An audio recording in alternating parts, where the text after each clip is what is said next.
Now I done grew up around some people living their life in bottles. Granddaddy had the golden flask, back door every day in Chicago. Some people like the way it feels, some people want to kill their sorrows. 네, 안녕하십니까. 네, 또 간만에 영상 찍게 됐습니다. 네, 이번 시간에는 태그마크의 유니버스라는 책에 대해서 리뷰 겸 저의 생각을 포함해서 말씀드리도록 하겠습니다. 원래 사실은 제가 펜로즈 시리즈를 마무리하고 이제 펜로즈의 마지막 책인 실체에 이르는 길을 탐구를 할 예정이었는데 그걸 도전하기 전에 조금 제가 쫄아 있는 상태였어요. 그러다가 서점에서 제가 그냥 눈여겨보고 있다가 일단은 좀 쉴 겸 옆길로 샜습니다. 네, 그래서 이번 시간에는 태그마크의 유니버스 맥스죠. 아시는 분은 아시니까 유니버스에 대한 책의 리뷰 겸 또 빠질 수 없죠. 진화론 이건 빠질 수가 없어요. 왜냐면 제가 이걸 파다 보니까 지금 계속 우주론을 파고 있는 거니까 어쨌든 이거는 뭐 크게 뭐 중요한 내용은 아니고, 그래서 맥스 태그마크 유니버스라는 책을 리뷰를 한번 해보겠습니다. 자세한 거는 초반 서론도 길고요, 딱히 흥미가 없으실 것 같아서 바로 본론으로 들어갈게요. 맥스 태그마크가 보니까 CMB를 많이 연구했더라고요. CMB 우주 배경 복사. 결국은 이 조사를 하다 보면은 결국은 CMB 조사에서 알아낸 바로는 키워드가 있는데요. 급행창이 있고, 급행창을 조사를 해보니까 현재에 와서는 이게 다중우주, CMB 조사를 통해서 다중우주는 필연적이라는 걸 알게 되었다 이거예요. 왜 그럴까요? 그러니까 CMB 조사에서 보면 A 지점이 있고 B 지점이 있으면 이게 벌써 빛이 갈 수 있는 거리 이상인데, 그죠? 온도가 동일하다 이거야. 온도가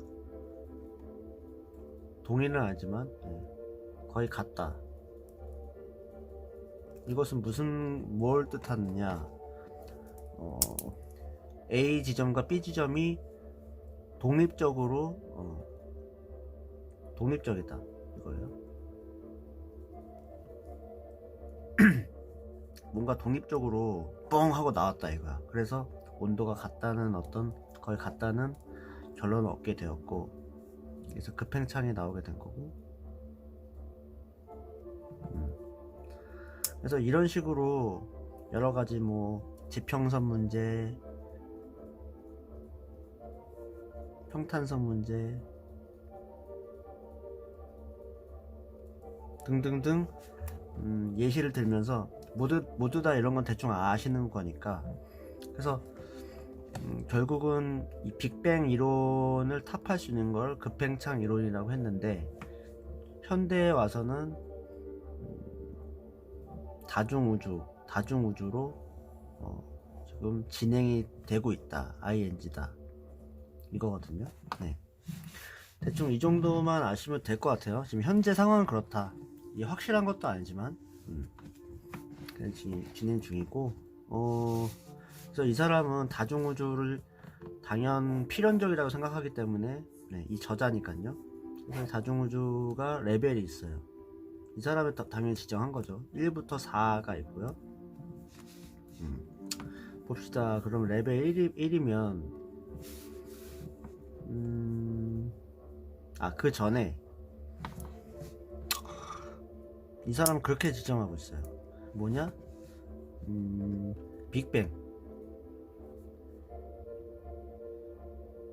빅뱅이 있고 급행창이 있었다. 이게 아니라는 거예요.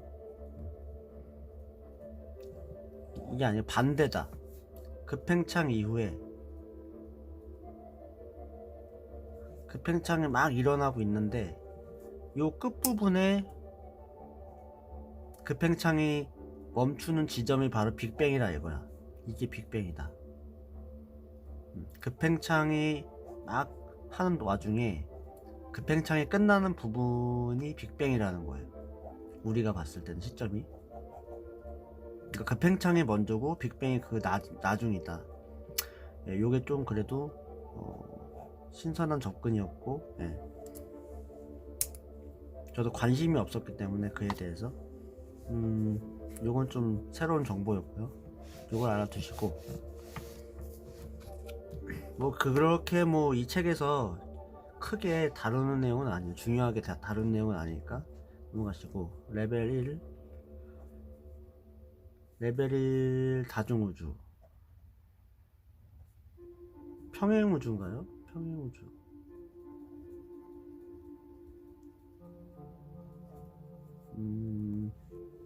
보시면 우리 우주가 이렇게 있으면, 우리가 관측 가능한 우주라고 하면, 우리만한 우주가 그 다음번에 또 있는 거야.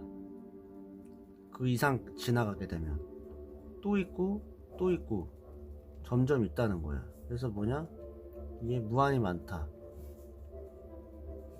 요거는 또 상호 작용이 가능해. 언젠가는, 단 언젠간, 네, 언젠가는 가는. 이게 불가능하진 않다는 거예요. 상호작용이 언젠가는 할 수 있다 이거야. 이걸 레벨 1 다중우주라고 하는데요. 그러니까 언젠가는 쭉 가다 보면, 우리가 이렇게 있으면 나중에 우리와 비슷한 어떤 내가 있다는 거야. 언젠가는. 그래서 이게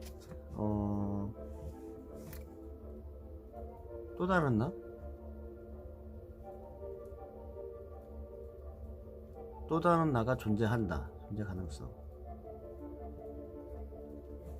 이런 걸 레벨 1 다중우주라고 하고요. 보면 그래, 레벨 2 다중우주에서는 풍경이라고 합니다.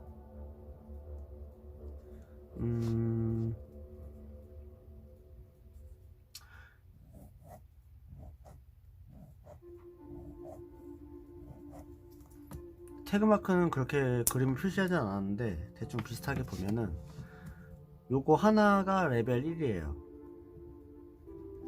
하나당.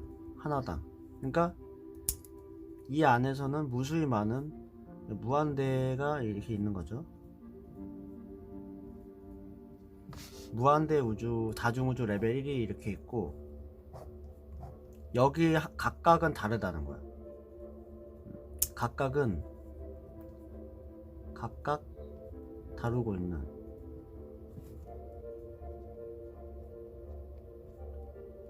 유효 물리법칙, 지금 각각 다루고 있는 유효 물리법칙은 다르다. 근본 물리법칙은 다 똑같지만 유효 물리법칙이 다르다. 말이 좀 힘들죠. 유효 법칙. 모르겠어요. 이 태그마크는 그렇게 말하진 않았는데, 모듈이라고 보면 좋을 것 같아요. 어떤 근본적인 법칙이 있다면 이걸 가지고 여러가지 조립을 할 수 있잖아요. 그죠? 그러면 다른 모양이 나오잖아. 그런 것처럼 근본 법칙을 가지고 조합을 하게 되면 다른 어떤 새로운 물리법칙을 만들 수 있다. 그런 뜻으로 좀 해석하는데요. 네, 그렇게 받아들이시면 될 것 같아요. 근본 법칙은 다 같은데 그 안에서 조립 방법이 다른 거야. 그래서 알고 보면 우리가 각각 다르게 느끼는 거지, 모든 현상들이. 그렇게 받아들이면 될 것 같고, 그래서 뭐 만약에 이게 1번이고 2번이 있으면 1번과 2번의 어떤 다중 우주끼리는 상호 연락한 방법이 없답니다. 왜냐면은 각각 팽창하는 속도가 다르고, 그렇기 때문에 여러가지 이유 때문에 그렇겠죠. 네, 그래서 이걸 레벨 2라고 합니다. 그 다음 레벨 3. 레벨 3은 어떻게 보면 단순할 수도 있지만은 같은 공간에는 존재한다고 해요. 같은 공간에는 존재한다. 근데 문제는 뭐냐? 얘를 예시입니다. 이것도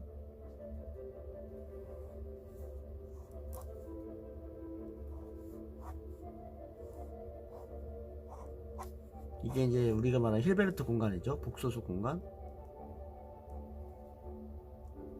복소 공간이라고 한다면은 우리 세계가 있으면 내가 만약 여기 있어, 그죠? 그러면은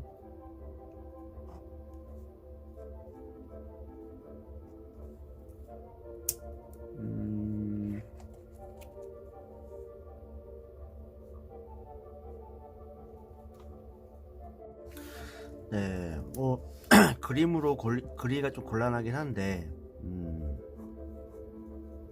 이거 힐베르트 공간이라고 하면은 힐베르트 공간 안에서의 위치가 다 다르다 이거야. 이건 뭐 무한 차원이죠. 네. 각각의 위치가 다른 걸 표현하는 것 같아요. 그게 다 각각의 다중 우주라고 생각하는 것 같아요. 복소수가 우리가 알지 못하는 공간이 겹쳐졌다 이거지. 그걸 레벨 3이라고 해요. 그렇게 이해를 하게 되고, 레벨 4 이거는 수학적 구조예요. 결국은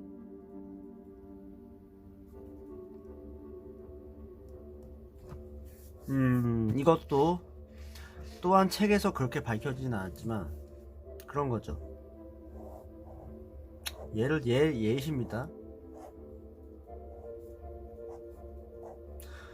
다중우주가 막 이렇게 있으면 결국은 이 근본을 이루는 방정식이 다 다르다 이거야.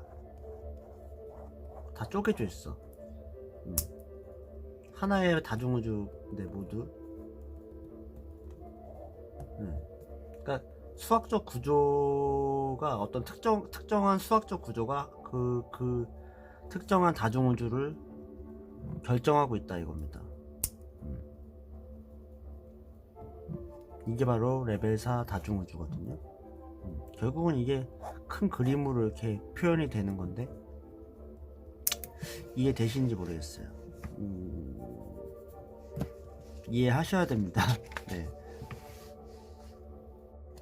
네, 이제 중간중간에 이야기가 샛길로 빠지긴 할 거예요. 왜냐면 이게 제가 대본을 작성해서 하는 게 아니기 때문에. 그래서 중간중간에 제 생각이 나올 건데, 어쨌든 이걸 보면 그때 제가 카드를 띄워주겠지만은 제가 예전에 진화론에서 뭐라고 했죠? 진화론 전쟁에서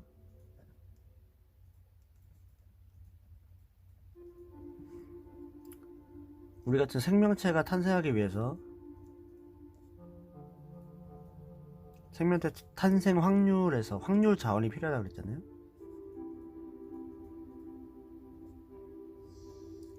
근데 여러가지 조사에 의하면 우리 우주의 확률 자원만으로는 생명체가 탄생하기 힘들다 이거야. 그러면 제가 그때 말씀드렸죠. 어떤 외부의 자원을 끌어들여야 된다.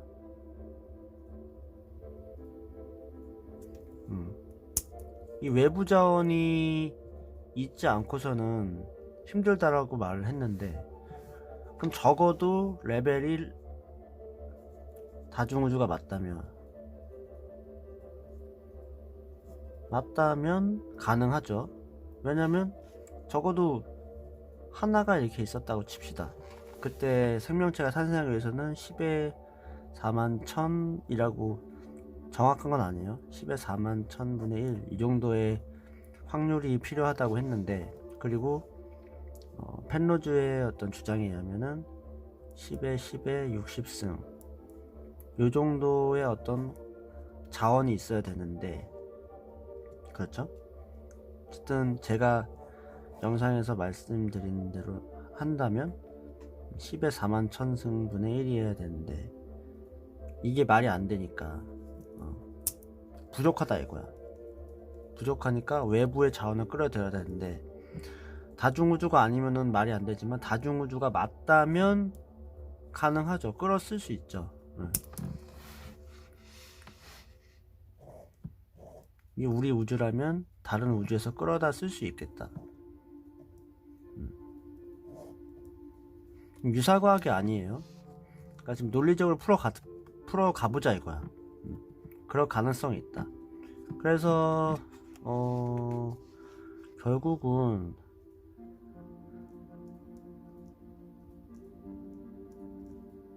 생명체의 조건은 다중우주 이렇게 되거든요. 이렇게 되는 거예요. 이건 논리적이잖아요, 그죠? 논리적이에요. 그래서 지금 뭐 잠깐 결론을 말씀드리자면, 결국은 이 태그마크가 주장하는 거는 레벨 4 수학적 구조인데, 수학적 구조 다중우주를 말하는 건데, 이거는 곧 뭐냐? 무작위적이 아니라는 거야. 무작위일 수가 없고 결국은 계산 가능한 어떤 방정식이나 수학 체계를 뜻하는 건데, 수학적 구조, 우리의 우주가 수학적 구조로 이루어져 있다면 무작위성이 아니라는 거야. 그 무작위성이라는 건 환상이라 이거야. 사실상 계산 가능한 어떤 수학적 구조로 이루어져 있기 때문에 진화론에서 말하는 무작위적이라는 거는 무작위적이라는 거는 말이 안 된다. 그럼 최소한 계산은 아닐지언정, 그죠? 계산과 설계는 아닐지언정 무작위성은 또 아니라는 거야. 거기서부터 현대 지금 최신 우주론을 주장하는 사람의 주장과 반대되는 거죠. 그러니까 그게 과학적이냐 비과학적이냐라고 했을 때, 무작위적이라고 하는 것 자체를 주장하는 게 비과학적일 수도 있다는 거야.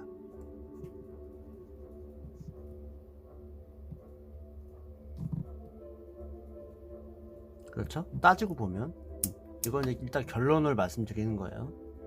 네, 어차피 말이 나온 김에 그래서 다중세계 다중우주론, 다중우주와 진화 관계가 있나? 얘가 갑자기 왜 이런 말을 할까? 궁금해하실 분들이 있을 것 같아요. 일단 뭐 말씀드리면은 여러가지 내용 중에 이제 태그마크가 펜로즈의 어떤 연구 결과나 계산을 해봤어요. 그래서 조사를 해보니까 뉴런의 정보 속도가 결어건나.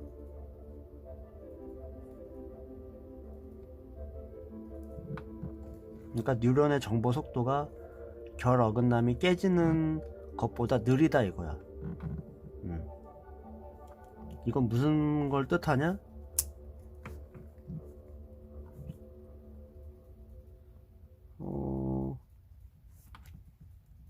중첩 경험을 방지한다.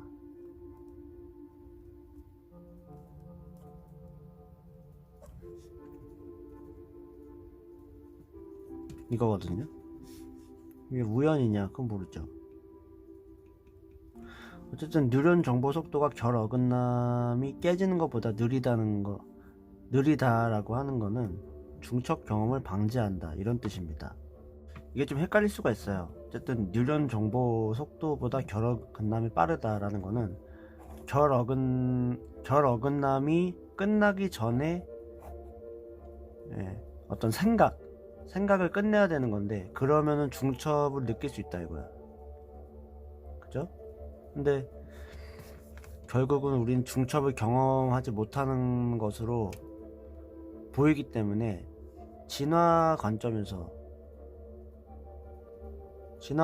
중첩 경험을 방지하는 쪽으로 진화해 왔다라는 것으로 판단할 수 있고요. 그렇다라는 거는 우리가 주류라고 봐왔던 현재까지 코펜하겐 해석, 주류였죠. 중첩. 그럼 진화 관점인데,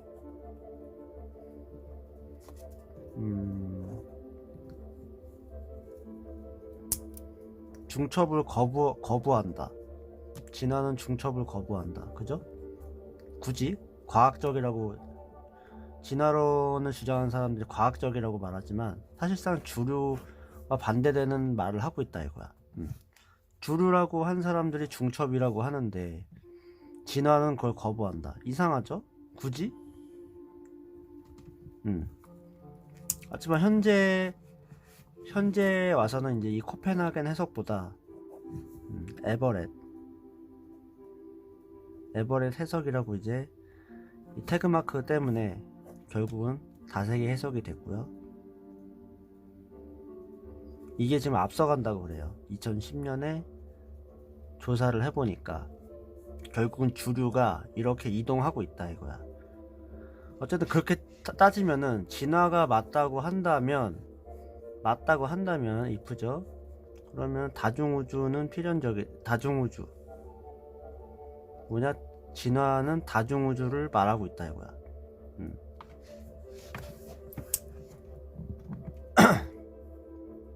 결국은 지적설계론이 틀렸다고 하면 지적설계가 틀렸다. 그래도 한 가지 결론은 남죠. 진화론은 다중우주를 설명하는 어떤 조건이다. 이건데 글쎄요. 그런데 이거 다중우주를 설명을 하고 있는 와중에 이걸 주장하는 학자는 수학적 구조라고 하고 있는데, 수학적 구조는 무작위성이 아니에요? 무작위성이 아니란 말이야. 그럼 진화론과도 반대되는 거죠? 그죠? 수학적 구조는 계산 가능하다고 하자면, 계산 가능이라고 한다면 알고리즘적이고요. 알고리즘적은 설계 가능하다 이거야. 그런데 이 설계는 누가 했느냐? 이건 모른다는 거야. 결국은 이건 신과 귀결이 되는 건데, 그거는 제쳐두고라도 결국은 현재 주류가 된 이 다세계 해석에서 보면 결국은 수학적 구조가 나오는 건데, 이거는 진화론이 말하는 무작위성을 배제한다. 네. 그럼 결국은 뭐냐? 진화론이 설 자리가 점점 줄어들고 있네요. 그렇죠? 왜냐하면 진화론이 맞다고 주장하는 이유는 단 한 가지예요. 화석 증거, 뭐 분자적 증거라고 하지만 이 모든 현상을 수학적 구조라고 보기 때문에 이것은 다시 알고리즘적으로 볼 수가 있고 점점 이렇게 가는 거예요. 너무 빠른 시간에 쫙 많은 내용이 지나갔는데, 네. 다시 한번 몇 번이고 한번 생각을 해보시기 바랍니다. 네, 다음 파트로는 읽으면서 많은 걸 생각하게 했는데, 결국은 우리가 우주는 대칭성이다. 우리가 물리학은 하는 이유는 대칭성을 찾기 위한 것이다 라고 주장을 하고 있는데, 대칭성이라는 거는 어느 한 곳에 치우치지 않는 그런 건데, 만약에 어떤 개체가 있다고 칩시다. 이렇게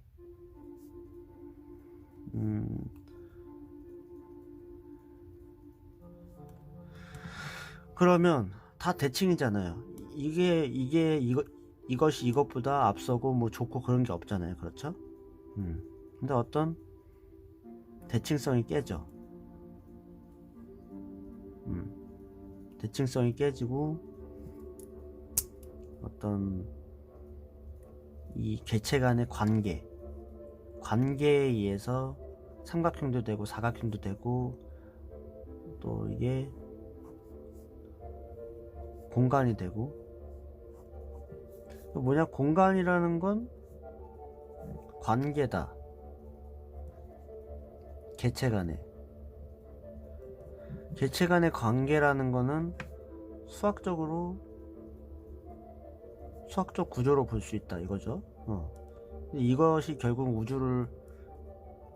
우주의 근본이다, 근원이다 라고 설명을 하고 있어요. 여기까지는 좋아요. 그런데 어떻게라는 건 설명 못 한다고요. 결국은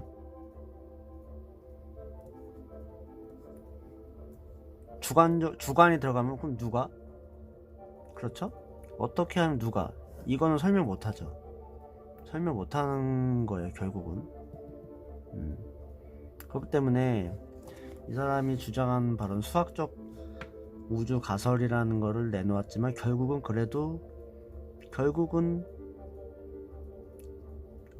왜라는 질문은 남는 거야. 왜? 어쨌든 많은 걸 생각을 해주게 돼요. 개체가 이렇게 있으면 점 입자라고 해도 이 관계가 어떻게 얘와 어떻게 관계에 의해서 공간이 창출이 되고 그런 걸 보면 이 근원은 무엇인가 모르죠. 뭘까요? 신인가요? 네, 이거에 대해서 많이 생각을 하게 됩니다. 그래서 보면 우리가 자발적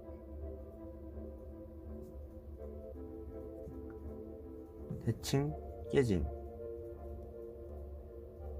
자발적인 대칭 깨짐 이런 걸 들어보셨잖아요. 그죠?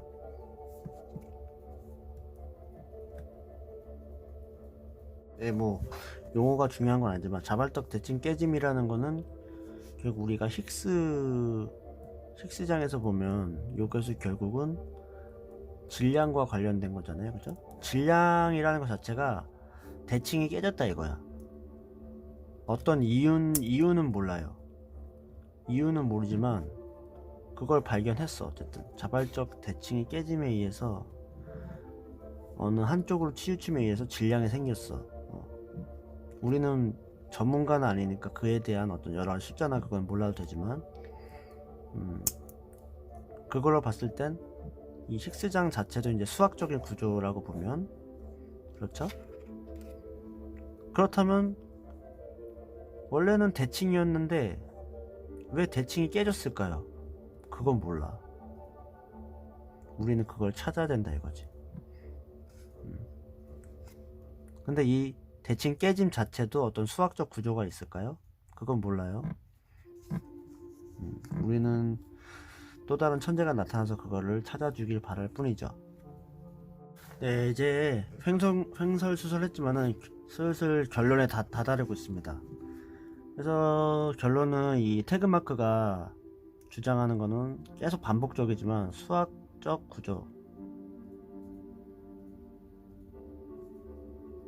구조를 설명하고 있는데 이게 레벨 4인데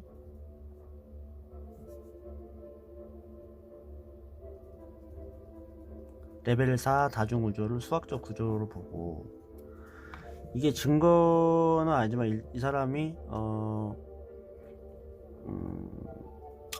예시를 든 건데 이거는 또 태그란다. 카드에 또 올려주겠지만 ADS,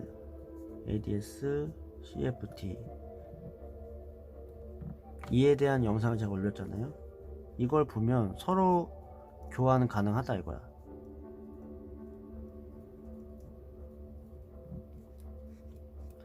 이게 무슨 말이냐? 서로 교환 가능하다. 이거는 등각장 이론이라고 그랬잖아요. 그죠?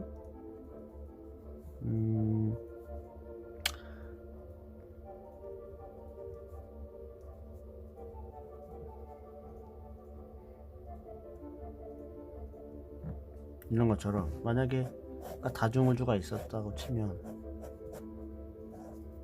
다중우주 1이 있으면 2라고 합시다.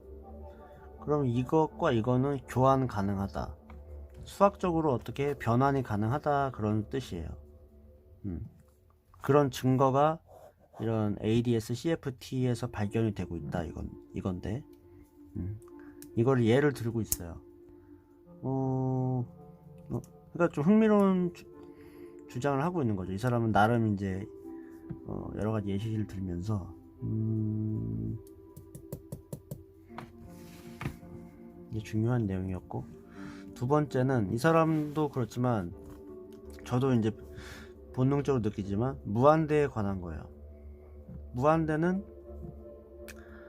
근사다, 근사적이라는 거야. 애매하다 이거지. 이걸 얘기하고 싶었어요, 마지막에. 저도 이거에 대해서는 펜로즈와 좀 비슷한 면이 있어요. 근사적. 펜로즈의 이제는 펜로즈가 이제 주로 얘기할 건데, 이 무한대가 해결되지 않으니까 이상해진다 이거야. 무슨 말이냐? 근사라는 거죠, 근사.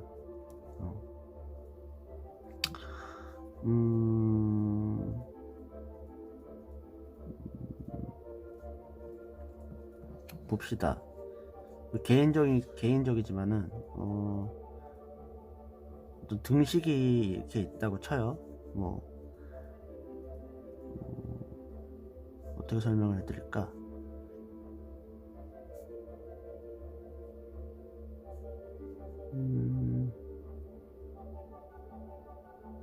만약에 이렇게 어떤 항등식이 있고 뭐가 있으면 이 무한대와 이 무한대는 같다고 보고 근사로 그냥 없애버린다 이거야. 예를 들어서 그렇다고 하지만 사실상 이거는 공리일 뿐인데 합의된 사항이 아니에요. 이것은 칸토어 무한집합에서 보면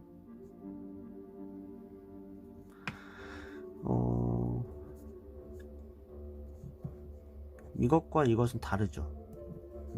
이게 어떤 실수집합이고 유리수집합인지도 모르고 그런데 불구하고 무한대이기 때문에 무작정 이게 같다고 놓을 수는 없다는 거야. 이거에 대한 논의가 현재 물리학에서 진행되고 있느냐? 아니라는 거야. 자유도 문제, 그리고 무한합. 예를 들어서 라마누잔의 함,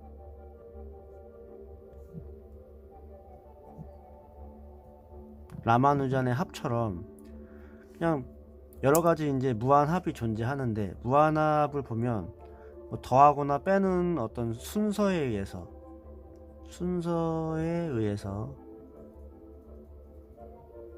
값이 달라져. 값이 다르다.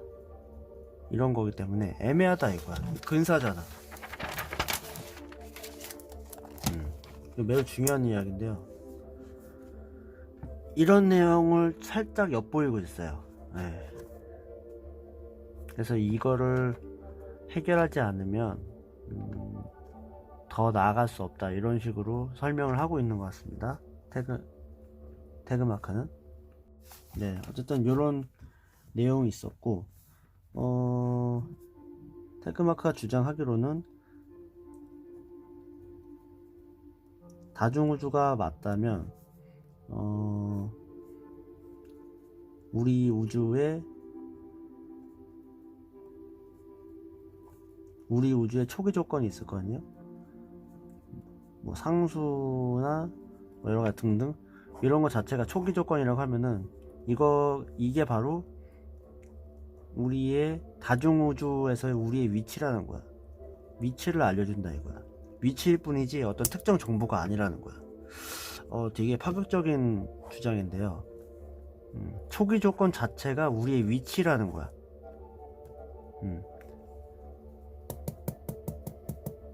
그리고 더 나아가서 이게 특정 수학 구조, 다중우주에서의 어떤 특정 수학 구조가 우리의 위치라는 거예요. 와, 이건 조금 논란이 될 만한 내용인데, 어떤 수학 구조가 우리를 결정한다, 이런 거와 일맥상통한 건데, 그래서 이 사람이 말하기로는 1은 0과 같은 어떤 수학 구조도 있을 것이고, 그렇다라는 거지. 네, 좀 혼란스럽죠? 혼란스러워요. 그게 맞는 건데, 어쨌든 그런 내용을 주장을 하고 있습니다. 상당히 파격적인 주장인데, 그래서 뭐 어쨌든 이 사람이 주장하는 바로는 수학적 우주 가설이 맞다면, 수학적 우주 가설이 맞다 치면 무슨 말을 뜻하는 걸까요? 개인적으로 그렇다면은 우리가 3000% 빠지지만은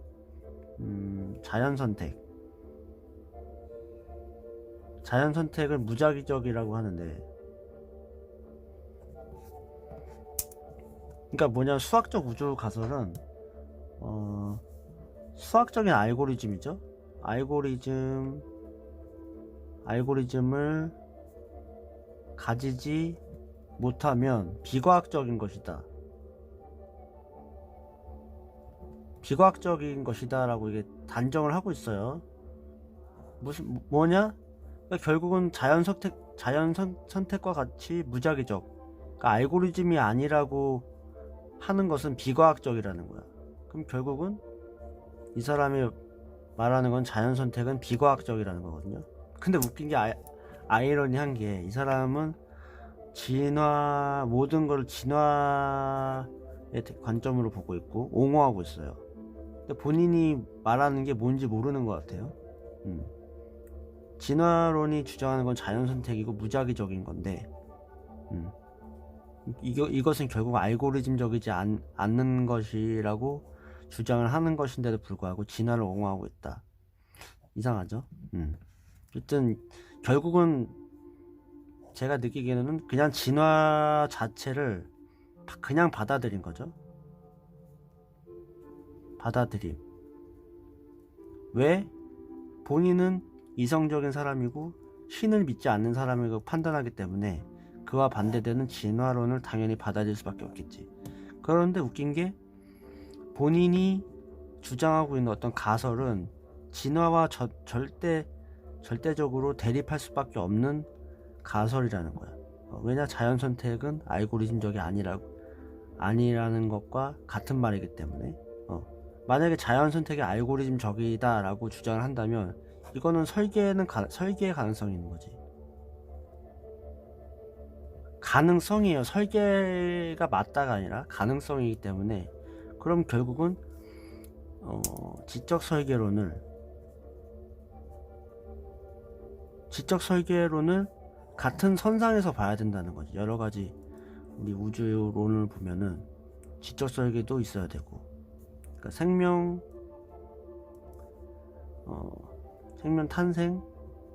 탄생의 조건을 봤을 때 진화가 있다면 지적 설계도 그 같은 반열에 서 있어야 된다는 거야. 아류가 아니라. 오케이? 무슨 말인지 이해를 하셨기를 제발 빕니다. 그래서 또 결국은 결론이 나지 않았어요. 지적 설계론과 진화론에 대해서 결론이 나지 않았다는 거야. 하지만 결국 보면 현재 추세, 특히나 이제 메인 스트림이라고 할 수 있는 다중우주의 관점을 보면 결국은 진화론은 점점 설자를 이뤄가고 있다 이겁니다. 네, 흥미로운 시점인데요. 재밌는 거는 저처럼 이런 관점을 가진 사람이 많이 없을 거예요. 왜냐면은 우주론은 우주론, 진화론은 진화론 따로따로 보기 때문에 사실 이거는 같은 선상에서 바라봐야 되거든요. 통합을 해야 되는 건데 이런 학자들이 많이 안 보여서 좀 안타깝습니다. 자기의 어떤 그걸 지키기 위해서인지 어쨌든 네, 조금 새길로 빠졌는데요. 새길로 빠진 김에